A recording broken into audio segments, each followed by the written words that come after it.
Hello and welcome to Tea Break Film Reviews. My name's Michelle and today I'm going to be reviewing Mank. Now I don't know about you guys, but a film about old Hollywood that's presented in black and white seems a little pretentious to me, but it may be justified. So hold your typewriter and hear me out.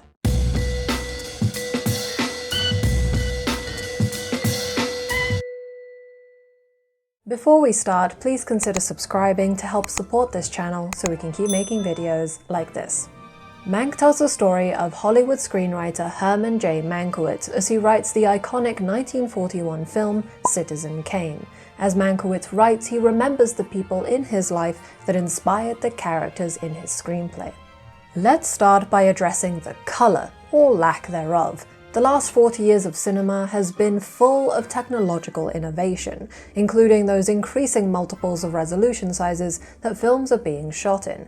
The biggest technological innovation has undoubtedly been CGI, which has helped create incredible films.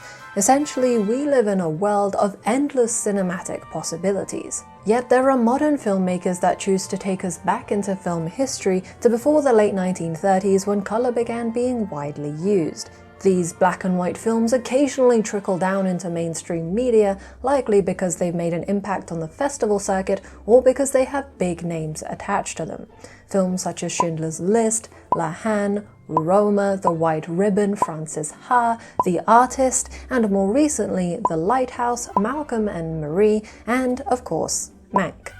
I can't deny that many of these films are great examples of expert filmmaking, and you can see that based on the number of awards that they have won. However, personally, though I love learning about film history, I just don't enjoy watching black and white films.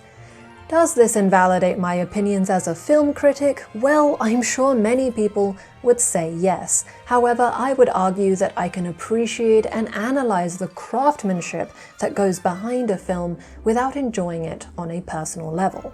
One partial exception to my dislike of modern black and white films is Pleasantville, which utilizes both color and black and white at different points in order to serve its unique plot. Though Mank does not use color, I think it did use black and white with purpose, to bring to life the era it is portraying. It does this in several ways. The mono-aural sound mix gives people's voices that unique radio host quality that older films have, which was accompanied by a specially recorded soundtrack. The film also uses slow fades as transitions and even incorporates typewritten scene headings like the ones you would find in a screenplay. The cinematography is undoubtedly inspired by Citizen Kane itself, with the use of clever framing and slow pans, as well as those signature deep focus shots. It's certainly not just a modern film that's turned black and white. There are very clear technical decisions that make the experience of watching Mank similar to the experience of watching a 1930s film, and I very much enjoyed spotting these details.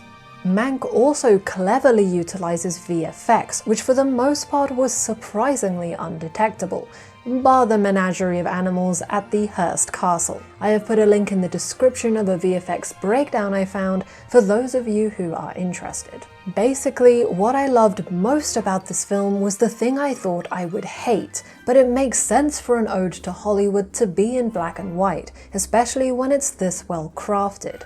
It's an homage to film history, to Citizen Kane. However, what it isn't is historically accurate. Much like the trial of the Chicago 7, which was the topic of last week's video, Mank makes some important changes to the truth and uses these as the basis for the most meaningful parts of the plot. First off, the driving event of the flashbacks in the film is the 1934 California gubernatorial election. The film suggests that Mankiewicz supports Upton Sinclair, when in truth he was an outspoken conservative and seems to have actually donated to Sinclair's rival, Frank Merriam's campaign. To imply that someone's entire political beliefs are the opposite of what they were is quite a significant change to make. Undoubtedly, a modern audience would have been far less sympathetic to a hero with these political views. Indeed, he is constantly compared to Louis B. Mayer, who serves as one of the film's bad guys, with his staunch conservative views and fake "we're all in this together" show. One thing the film does get right is Mayer asking his employees to cut their pay and promising that he would pay it back, which he never did. But back to Mankiewicz. So, one of the key plot points that makes him likable turns out is entirely false, and unfortunately the film doesn't stop there. The main narrative that follows Mankiewicz's experience writing Citizen Kane ends by suggesting that he was solely responsible for the script and that Orson Welles did not contribute to the writing. It's here where the film becomes very disappointing, as it tarnishes the reputation of one of the cinema greats. Much of the things shown in the film are based on a 1971 New Yorker article by Pauline Kael entitled Raising Cain, which claims that Orson Welles did not write a single line of the shooting script. The claims made in this article have been repeatedly discredited. The most widely accepted version of what happened comes from an analysis of the surviving drafts of the screenplay that was done by Robert L. Carringer in 1978. He concluded that though Mankiewicz was the main author of the drafts written at the Victorville Ranch, where the film's narrative takes place, it was the additions and revisions by Welles that were pivotal to the final screenplay, including the adding of important new scenes. It astounds me that a film about one of the greatest films in film history bases its plot on information that has been proven false. I do understand that this film is not about Orson Welles, and that it's meant to be about Mankiewicz's life and who he was as a person. With that said, why does it then spend so much of the film focused on people besides Mankiewicz? In the first act, they had me invested in this smart-mouthed writer who could talk himself out of any situation, but who struggled with alcohol and gambling. This was true of the real Mankiewicz, even down to that $1,000 coin toss bet. And though he didn't literally save a whole German village from fascism, he did help a significant amount of refugees.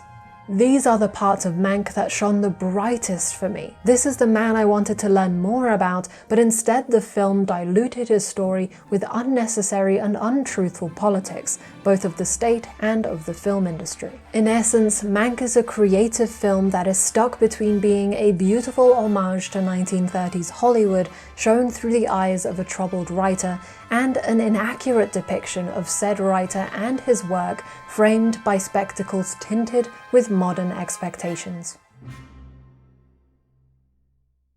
Thank you for watching. Please like this video if you enjoyed it, subscribe and hit the bell icon if you want to see more videos, and comment with your thoughts on the topic. Which modern black and white films do you think justify their lack of color?